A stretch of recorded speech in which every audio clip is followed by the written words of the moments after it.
여러분 반갑습니다. 여러분의 반도체 오빠 차례자입니다.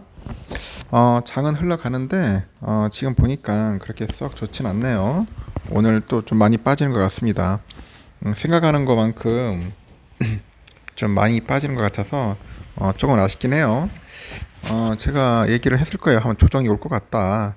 역시나 조정이 오네요. 보니까 뭐 이런 거 잘 맞추면 별로 좋은 게 아닌데 하여튼 좀 기분이 참 묘합니다. 비도 내리고 해가지고 좀 안타깝긴 하지만은 그래도 어차피 조정 받을 때 제대로 받고 다시 또 이런 에너지 축적한 다음에 또 올라가겠죠. 뭐 삼성뿐이 아니라 지금 빠지고 있는 것 같습니다. 코스피는 현재 1.47% 빠지고 있어요. 2518.63 가리키고 있고 개인들이 한 4,600억 정도 매수하고 있는데 외국인하고 기관들이 현재 팔고 있어요. 그러니까 기관 애들이 한 3,200억 정도 매도하고 있습니다.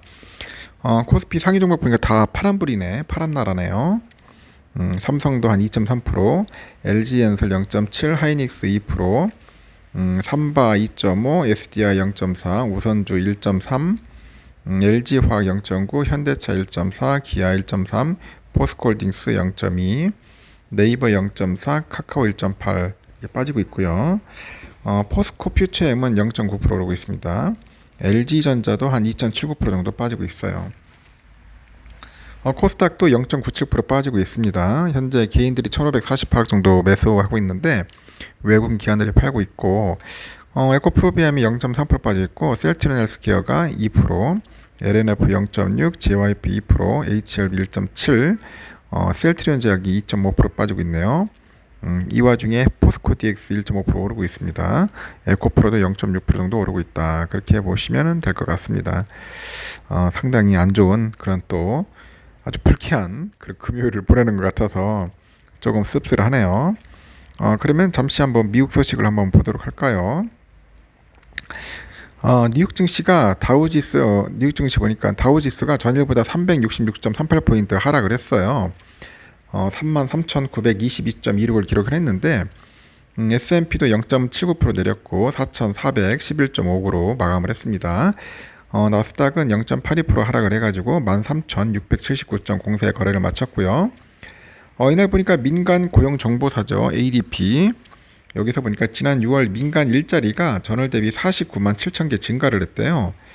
그러다 보니까 월가 전문가들이 예상한 22만 개보다 2배가 넘는 결과로 민간의 노동 수요가 굳건하다 그런 증거를 보여준 거죠. ADP의 자료에 따르니까 지난 5월 민간 일자리 증가량은 26만 7천 개 수준인데 이 증가량이 약 2배인 일자리가 6월에 생겼다는 의미고 구체적으로 호텔이나 여행 등 적계곡 분야 일자리가 23만 2천 개에 늘어나가지고 가장 많은 부분을 차지를 했습니다. 이외에도 최근에 미국의 건설 시장의 회복을 반영하듯 건설업 분야에서 9만 7천 개가 일자리 생겼어요. 이 밖에 무역과 운송 등에서 9만 개가 출현했죠. 연준의 추가 금리 인상에 대한 확신이 커지다 보니까 증시는 물론이고 채권 시장도 크게 동요를 합니다. 단기 랜드마크인 2년물이 보니까 장중에 5.12%까지 수익률이 치솟았는데 이 장기물인 10년물 금리도 9bp 이상 올라가지고 4%에 들어섰습니다. 단기는 5%대, 장기는 4%대 다시 정고점을 향해서 내딛고 있고 채권금리는 가격에 반비례하기에 투자자들이 기준금리 상승을 염두에 두고 있어서 보유 채권을 시장에서 던지는 있다는 의미가 있어요. 미국은 하반기 연착륙 시나리오를 쓰고 있는데 방심하긴 이른 시기라고 합니다. 연준이 노동시장 보고서를 기준으로 매파적인 입장에서 하반기에 두 차례 금리를 연속해 올릴 경우에는 기준금리가 5.75%까지 상승합니다. 이 경우에는 경제에 미칠 후폭풍을 가늠하기가 어렵다는 지적도 있고 연준으로서는 물가나 과열된 노동시장을 그대로 내버려둘 수는 없죠. 그렇다고 일부 매파들이 주장하는 대로 6%까지 올릴 수도 없는 그런 상황입니다. LPL 파이낸셜에서 보니까 이코노미스트가 내일로 예고된 금요일 노동부의 일자리 보고서가 중요하다고 지적을 해요. 그래서 ADP 개인 급여 보고서랑 일자리 창출, 이직률 데이터, 제조업 지수 수치는 이번 주 마지막 날인 금요일이 노동부 일자리 보고서로 귀결이 됩니다. 노동부 보고서마저 강세로 나오면은 그거는 연준이 6월에 금리를 동결한 이후 다시 금리 인상이 재개된다는 뜻입니다. 금요일 보고서가 예상보다 훨씬 약하지 않는 한 연준은 7월 말 정기 FOMC에서 금리 인상 계획을 변경하지 않을 거라고 예상을 하죠. 이날 긴축이 예고되면서 다우지수 30개 종목 가운데 이 마이크로소프트만 한 개만 1% 가까이 상승을 했고요. 나머지들은 대부분 하락을 했더라고요. 뭐 3M이나 쉐브론, 아메리칸 익스프레스, 나이키 등이 모두 2% 중반 이상 하락을 했고, 에너지 업종에서 코노코필립스, 헤스, 마라톤 오일, 대본 에너지 등이 모두 3%대 하락을 면치 못했습니다. 제플로 에어웨이즈는 그 미국 북동부에서 아메리칸 에어라인즈하고 파트너십을 종료한다고 밝히니까 주가가 7.1% 급락을 했고, 아메리칸 에어라인즈의 주가는 1% 하락이 그쳤는데, 투자가들은 중소형사의 협업 파기에 손실이 더 더 크다고 본 것이죠. 이 페이스북의 모기업 메타 플랫폼은 이날 트위터에 직접적 경쟁자인 스레즈죠.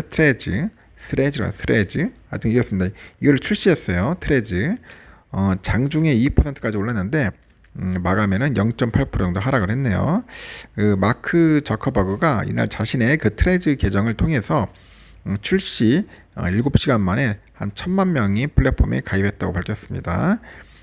그리고 스위트그린은 투자은행 그 뱅크 오브 아메리카가 투자 의견을 중립에서 매수로 상향하면서 한 15.4% 정도 급등을 했네요.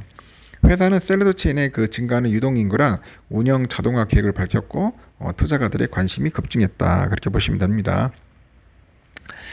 일단은 상황이 이렇고요. 지금 삼성전자는 여러분들 충격이네 보니까 6만 원이 또 깨져버리네요. 6만 전자로 다시 6만 9,800원까지 찍었습니다.